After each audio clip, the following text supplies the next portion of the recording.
ఈ భూమి మీద దాదాపు ఒకే విధమైన రక్తమాంసాలతో పుట్టిన మనిషి జాతకంలో ఎన్నో తేడాలు ఉంటాయి. కొంతమందికి తినటానికి సమయం ఉండదు.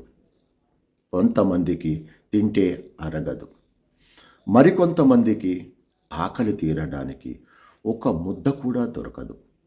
ఆకలితో అలమటించిపోతూ ఉంటారు. కొంతమందికి బట్ట కట్టుకునే స్తోమత ఉన్నా కట్టుకునే బుద్ధి ఉండదు.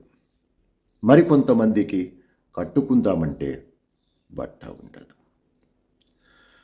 కొంతమందికి ఉండడానికి అనేక పైకప్పులు ఉన్నా ఉండేది మాత్రం ఒకే పైకప్పు కింద.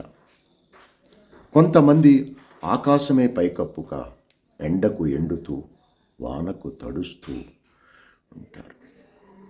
ప్రతి మనిషికి కావలసింది కూడు, గూడు, గుట్ట. కొంతమందికి వందల ఎకరాల భూమి, మరికొంతమందికి చనిపోతే పాతేయడానికి 6 అడుగుల భూమి కూడా ఉండదు. ఏమిటో ఈ వ్యత్యాసం? ఏమంటారు? అవునంటారా? కాదంటారా?